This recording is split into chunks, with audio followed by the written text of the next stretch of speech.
വർഗീയത പറയുന്നവരെയും അതിനെ പ്രോത്സാഹിപ്പിക്കുന്നവരെയും UDF ശക്തമായി എതിർക്കുമെന്ന് പ്രതിപക്ഷ നേതാവ് VD സതീശൻ. അദ്ദേഹം നയിക്കുന്ന പുതിയ യാത്രയ്ക്ക് കുന്നംകുളത്ത് നൽകിയ ഊഷ്മള സ്വീകരണ സമ്മേളനത്തിൽ സംസാരിക്കുകയായിരുന്നു അദ്ദേഹം. കുന്നംകുളം പഴയ ബസ് സ്റ്റാൻഡ് പരിസരത്ത് സംഘടിപ്പിച്ച പൊതുസമ്മേളനം CMP സംസ്ഥാന ജനറൽ സെക്രട്ടറി CP ജോൺ ഉദ്ഘാടനം ചെയ്തു. ജോസഫ് ചാലിശ്ശേരി മാസ്റ്റർ ചടങ്ങിൽ അധ്യക്ഷത വഹിച്ചു. കൊടിക്കുന്നിൽ Suresh MP, Benny Behanan MP, Mani C Kappan MLA, മുൻ MLA അബ്ദുൾ റഹ്മാൻ രണ്ടത്താണി, ഷാനിമോൾ ഉസ്മാൻ എന്നിവർ മുഖ്യപ്രഭാഷണം നടത്തി. UDF നേതാക്കളായ ജയ്സിംഗ് കൃഷ്ണൻ, അമ്പലപ്പാട്ട് മണികണ്ഠൻ, ജെയ്സൺ ജോസഫ്, OJ ജനീഷ് തുടങ്ങിയവർ സംസാരിച്ചു. Kunnamkulam block Congress president advocate CB Rajeev സ്വാഗതം ആശംസിച്ചു. DCC ജനറൽ സെക്രട്ടറിമാരായ ബിജോയ് ബാബു, KC ബാബു, പഞ്ചായത്ത് പ്രസിഡന്റുമാരായ K ജയശങ്കർ, സ്വപ്ന രാമചന്ദ്രൻ, KA ജ്യോതിഷ് തുടങ്ങിയവർ പരിപാടികൾക്ക് നേതൃത്വം നൽകി.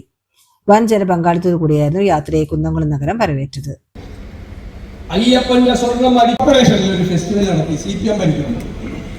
അപ്പൊ ഒരു കുതിരയെ കൊണ്ടുവന്നു പറഞ്ഞൊരു കണക്ക്, കുതിരയെ നടത്തുന്നില്ല. പക്ഷേ ഒരു കാര്യം ഞാൻ പറയാൻ ആഗ്രഹിക്കുന്നു. ഈ ഗവൺമെന്റിനെ ജനങ്ങൾക്ക് മതിയായി.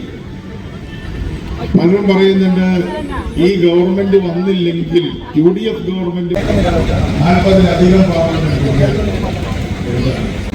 അസമാണ് എന്ന് പറഞ്ഞാൽ ആകെ അങ്ങനെ കൊച്ചു സ്റ്റേറ്റുകൾ അവിടെയൊക്കെ എന്ത് രാഷ്ട്രീയ മാറ്റം വന്ന സിക്കിം, ഗോവ, ഹിമാചൽ, ചെറിയ ചെറിയ സ്റ്റേറ്റ്, തമിഴ്നാട്, ആസാം, ഈ 4 സ്റ്റേറ്റുകളും കേരളം ഒരു പള്ളിക്കൂട്ടും വലിയ ദുരിതമാണ്.